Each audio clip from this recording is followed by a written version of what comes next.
bien, seguimos en nuestro especial Mirada Líbero y ya estamos acá en el estudio con Germán Concha, profesor constitucionalista, académico. Germán, muy bienvenido, ¿cómo estás? Muchas gracias por estar acá en el estudio. Muy bien, Magdalena, muchas gracias por la invitación. Y vamos a saludar también al historiador y exministro Mauricio Rojas, quien está conectado con nosotros también desde Suecia. Mauricio, un gusto poder conversar nuevamente contigo. ¿Cómo estás? Muy bien, gracias Magdalena, un gusto. Un gusto, Germán. Igualmente, Mauricio. Muy bien, estamos viviendo tiempos violentos en Chile, ¿no? Escuchábamos recién a Juan Francisco Gali sobre todos los acontecimientos, todo lo que ha estado sucediendo en el país y quizás se podría decir que estamos presenciando dos tipos de violencia. Una, la violencia delictual, digamos, los balazos en Estación Central o los balazos en Barrio Meix, con la delincuencia descontrolada, con el crimen organizado. Y por otra parte tenemos a la violencia política. La violencia política con el intento de agresión ayer por segunda vez al presidente Boric, con la macrozona sur, por otra parte, que ahí la macrozona tiene los dos tipos de violencia también diariamente. Entonces, bajo ese contexto, quiero preguntarle a ustedes cómo lo ven, cómo entienden ustedes todo lo que está sucediendo, en qué contexto. También preguntarte a ti, Mauricio, con tu mirada histórica, digamos, ¿a qué nos recuerda todo esto que está sucediendo? Mauricio. Mira, la izquierda se está enfrentando a su propia creación. No a la violencia en sí misma, que es un hecho que ha seguido al ser humano desde toda su existencia, sino a su justificación y al uso político de la violencia. Y esto recuerda lamentablemente mucho lo que pasó en la época de Salvador Allende, donde una izquierda que justificó, legitimó la violencia en los años 60, en pleno régimen democrático con Eduardo Frei Montalva como presidente. Cuando Allende llega al poder, no puede contener a sus sectores más extremistas, más violentos, que están dispuestos a sobrepasar todo lo que era el programa inicial de la Unidad Popular.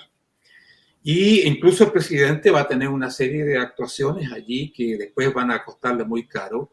Por ejemplo, una amnistía que dejó libres a miristas, pero también a miembros de lo que se llamaba el BOP, la Vanguardia Organizada del Pueblo, que poco después van a asesinar al exministro Pérez Ujovich, un hecho que fue muy, muy importante.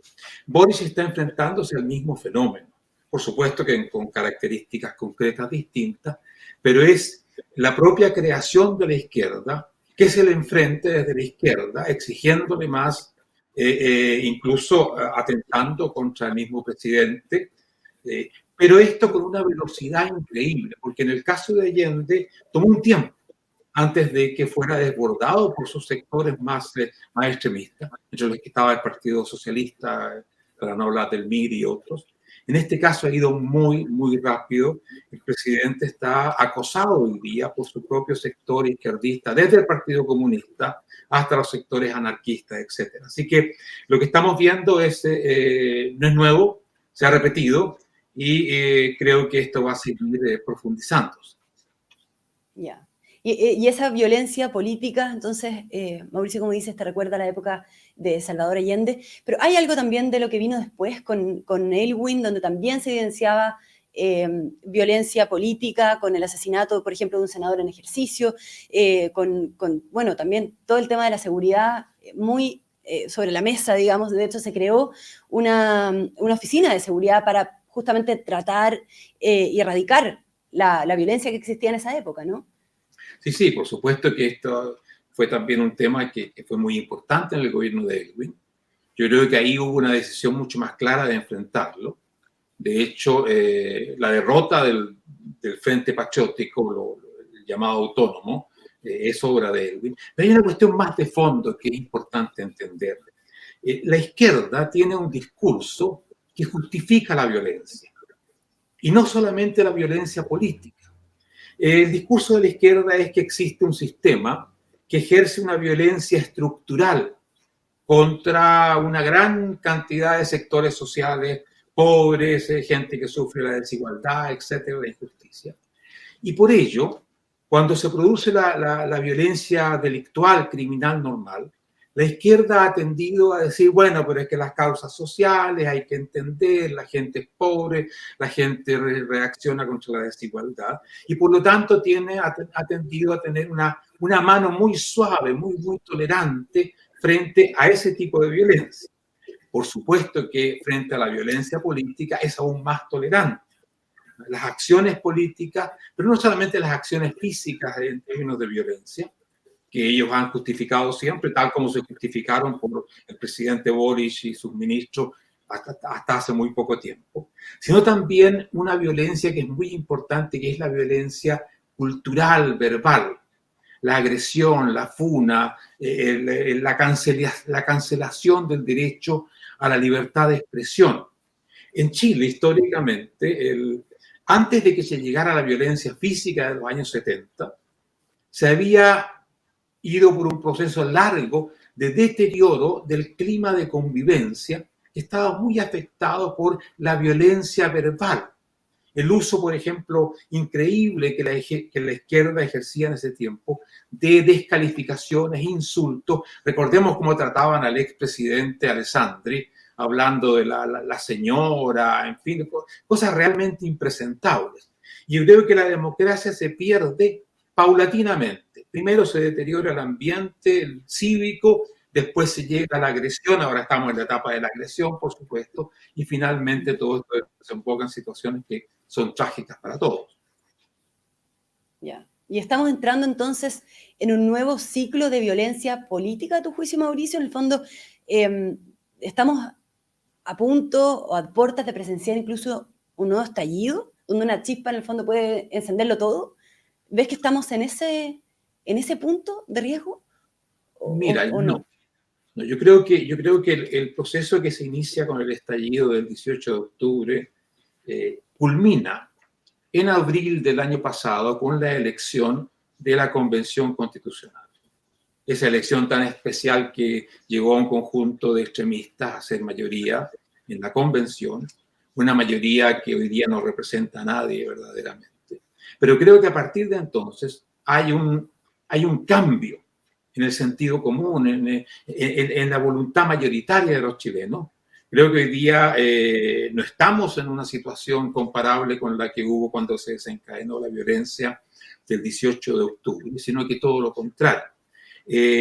Por ello que creo que la violencia que se va a ejercer, porque se va a ejercer mucha más violencia. El Partido Comunista está muy dispuesto a eso, uno ve sus voceros como Jadwe. Pero el Partido Comunista es una parte del problema.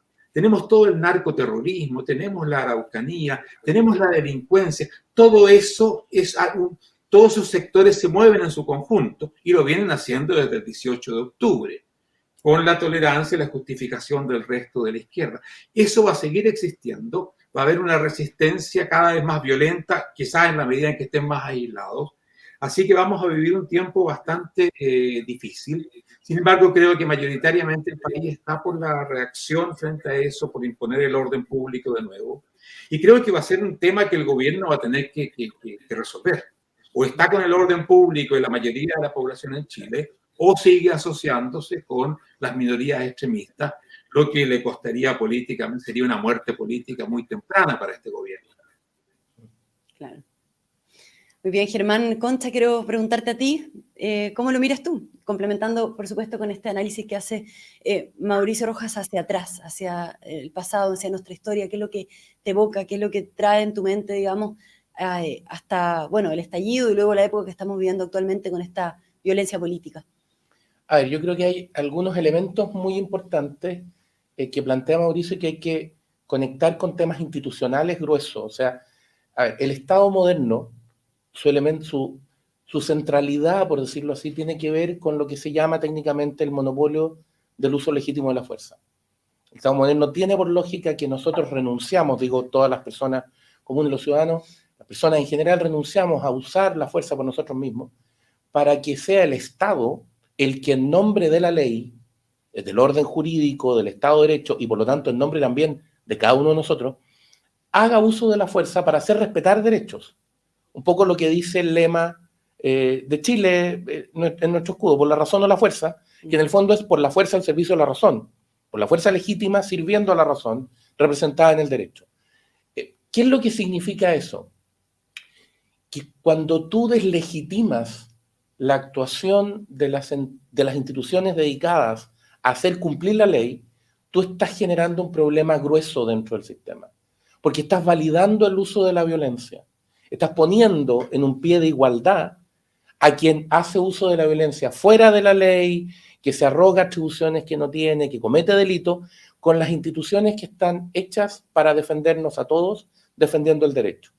Entonces, cuando el Estado renuncia a hacer uso de esa herramienta, genera un vacío muy grave, por lo que decía Mauricio, porque tú generas un espacio a que o entras en anarquía, derechamente, o entregas a la mano del más fuerte, que es precisamente lo que el derecho quiere evitar o quiere impedir.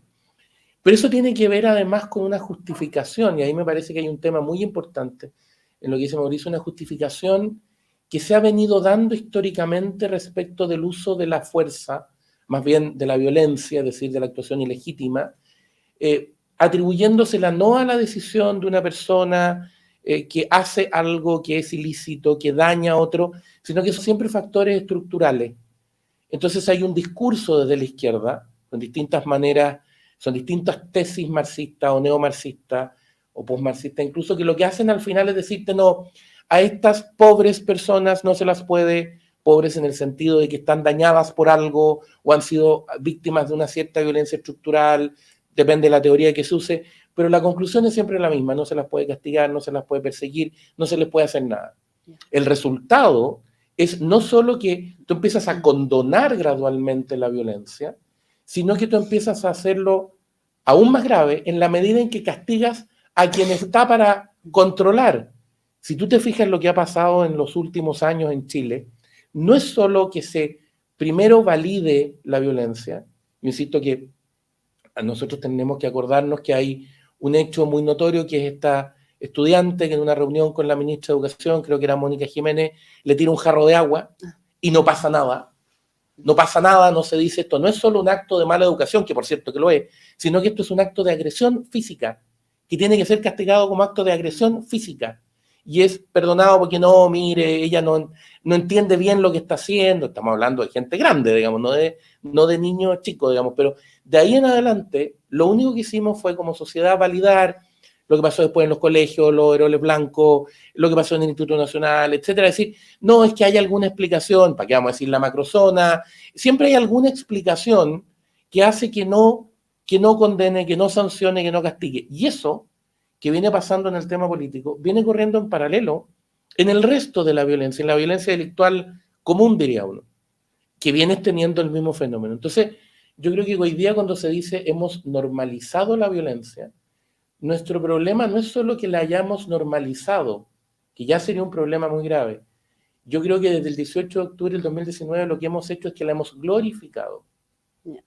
¿Y eso? Hay un grupo de intelectuales, de opinólogos, de pensadores, de artistas, etcétera, que han visto lo que pasó a partir del 18 de octubre y que han dominado los medios en general, como si esto fuera un proceso de liberación respecto de un enemigo que tenía a Chile conquistado por la fuerza, y entonces esto era algo heroico. No era un conjunto de hechos delictivos que destruían, no era una suerte de orgía de violencia, no, era un proceso luminoso, perdónense la expresión porque la encuentro grotesca, pero era un proceso luminoso que había que celebrar. Entonces hoy día tienes el problema de que el gobierno, que se subió, quienes están hoy día en el gobierno, se subieron a esa tesis o la impulsaron, hoy día tienen que hacer uso de la herramienta del Estado y poner orden. Claro. Y eso es muy complejo, primero porque tienes que cambiar de tesis en el fondo, y segundo porque tienes que darte cuenta que la violencia no se para con ponerle buena cara ni con ser simpático, se para con ejercer las atribuciones que corresponden. Y es lo que le pasa a la ministra del Interior cuando va a la macrozona y cree que por hablar de Gualmapu, que es un error gravísimo, pero cree que por usar esas palabras no le va a pasar nada y termina siendo recibida a balazos. Claro, lo que vimos, este enfrentamiento entre civiles y civiles, también es una respuesta de lo mismo, en el fondo, de este proceso que se ha venido dando en Chile, como dices tú. Eso es muy grave porque significa que cuando los civiles empiezan a enfrentarse entre sí, significa que lo que hay de fondo es que las personas dejaron de confiar en el Estado. Y entonces, como dejaron de confiar en la capacidad del Estado de poner orden, empieza a pasar eso. Y eso autoprotección. Significa, claro, y eso significa que el Estado olvidó, y eso es algo que Chile olvidó desde el 18 de octubre, que tu primer deber es restablecer el orden público. Todo lo demás se hace después. Mauricio, ¿cómo ves tú esta discusión en el fondo y las consecuencias que genera esto mismo que estás comentando tú, Germán? Sobre, por ejemplo, ¿qué riesgo ves, Mauricio, de que se instale eventualmente un populismo como respuesta a un gobierno dictatorial? Por ejemplo, lo pregunto porque en una entrevista reciente a Cayetana Álvarez de Toledo ella decía que justamente cuando la política está mal ejercida surge como respuesta el populismo que funciona en base a las emociones, que funciona en base a las pasiones para llegar al poder. ¿Cómo lo ves tú, Mauricio? ¿Y qué responsabilidad le atribuyes también a este gobierno, al gobierno del presidente Boric, en esto, considerando lo que decías tú, Germán, de que también, y lo que hablábamos con Juan Francisco Gali, de que también durante el estallido y post-estallido, muchas de las autoridades que hoy día están en el gobierno se manifestaron a favor incluso a veces de la violencia? Mauricio.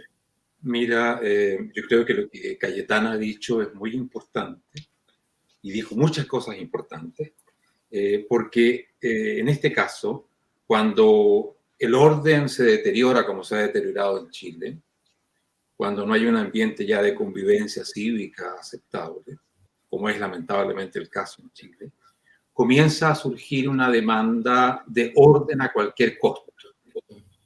Y esto es lo que lleva a buscar un hombre o una mujer fuerte que ponga orden, incluso transgrediendo el orden democrático. Esto es muy, muy claro en el auge de los caudillos, desde los caudillos comunistas históricos al nazismo, al fascismo. Siempre hay un resquebrajamiento del orden que lleva a la demanda de la fuerza que va más allá de la ley para restablecer el orden. Por lo tanto, todo este proceso, termine como termine, termina mal. Por eso es que es muy importante que reflexionemos, que cambiemos. Creo que la responsabilidad del gobierno es tremendamente importante, primero porque es el gobierno, y segundo porque ellos han sido partícipes de la creación de esta cultura de justificación de la violencia. Hay que recordar las intervenciones del presidente, de sus ministros. Ahí hay un Twitter donde el ministro Jackson agradece a los chiquillos porque no habían pagado el metro y se saltaban, en fin, los torniquetes, etcétera, y la justificación de la llamada defensas, la desobediencia civil que hizo el actual presidente, etcétera. El Partido Comunista oficialmente, en su último congreso, celebró a la primera línea. Lo celebró exactamente como Germán dice, como los grandes héroes de una contraviolencia legítima y revolucionaria. Por lo tanto, el presidente, primero si quiere sobrevivir como presidente, porque esto va a poner en cuestión su mandato. O sea, si esto sigue así, el presidente va a tener que estar encerrado en la moneda, resguardado por esos mismos carabineros de los cuales se rieron y mofaron tanto, y su capacidad de gobernar el país, que empieza justamente por lo que Germán dice, por el orden. Sin orden, todo el resto se cae, no hay ninguna duda. Su capacidad de gobernar va a ser ínfima y vamos a tener un desgobierno que termina siempre mal. Te digo, puede ser un líder populista, puede ser lo que sea, pero esto le hace muy mal a Chile y este es el mal que la izquierda y el presidente en primer lugar debiera pedir perdón por lo que han hecho, por lo que han justificado, porque han llevado a Chile a esta situación de deterioro absoluto de la vida cívica y finalmente sin vida cívica aceptable la democracia colapsa. Eso le pasó a Chile hace 50 años atrás y, si bien la historia no se repite, rima lamentablemente. Mira, dice Mauricio Rojas, el presidente debiera pedir perdón por haber llevado en el fondo hasta a esta situación de violencia que estamos viviendo hoy día en Chile. Nos tenemos que ir despidiendo. No sé si Germán quería agregar brevemente algo respecto a lo que Mauricio acaba de decir. Yo creo que hay un elemento clave y es que la autoridad política, no solo el presidente, sino que el gobierno y el Congreso tienen que demostrar, en estas cosas tú tienes que demostrar de qué lado estás. Y se demuestra cuando estás del lado de la ley, del orden, de la institucionalidad, que tú tienes que respaldar necesariamente a las instituciones que están de ese lado. Yeah. O sea, tiene que notarse que cuando la policía sale a la calle, no sale porque quiera o no sale porque quiere hacer daño, sale en cumplimiento de la ley, en representación del Estado y en representación de todos nosotros. Pero es la herramienta del Estado. Y por lo tanto, quienes ocupan los cargos públicos no pueden sino respaldar inicialmente a la policía. Aquí en Chile, perdona que me tome un minuto, pero en Chile se ha producido una distorsión jurídica que es muy grave. Si tú te fijas en la prensa, cuando hay algún enfrentamiento, la fiscalía, quienes opinan, algunos de la fiscalía, no quiero generalizar, pero quienes opinan dicen, la policía tiene que demostrar que actúa en legítima defensa. Perdón, si eso no es así. Quienes tenemos que demostrar actuar en legítima defensa somos las personas privadas, porque en principio los particulares no podemos hacer uso de la fuerza. Por lo tanto, cuando hacemos uso de la fuerza, estamos haciendo algo que en principio está mal, y por eso tenemos que demostrar que actuamos en legítima defensa. La fuerza pública y las Fuerzas Armadas, cuando operan bajo las normas jurídicas, están actuando bien, porque están restableciendo el orden, están actuando por la ley. ¿Cuándo se castiga? Cuando exceden la ley. Yeah. Entonces aquí tú necesitas autoridad que respalde y protocolos que les permitan actuar correctamente. Tú no sacas nada con sacar a la fuerza pública, con sacar a la Fuerza Armada, si la sacas amarradas de mano. Los protocolos con los que se actúa tienen que ser muy importantes y porque tienen que ser consistentes con el reconocimiento de que lo que están haciendo, lo están haciendo por la ley. Eso es lo clave hoy día. Muy bien, muchas gracias entonces a los dos. Mauricio Rojas, gracias por acompañarnos, ¿no?, desde Suecia, por darte el tiempo, como siempre, de poder conectarte con nosotros unos minutos esta mañana. Y también, por supuesto, a ti, Germán Concha, por haber venido hasta acá al estudio del Líbero para conversar sobre este tema. A los dos, muchísimas gracias, y a todos también quienes nos acompañaron en esta transmisión, en especial a la Red Líbero. Si quieren conocer más sobre la Red Líbero, como les decía al principio, pueden hacerlo en la descripción de este mismo video. Muchas gracias y nos encontramos en un próximo especial Mirada Líbero. Muchas gracias por la invitación.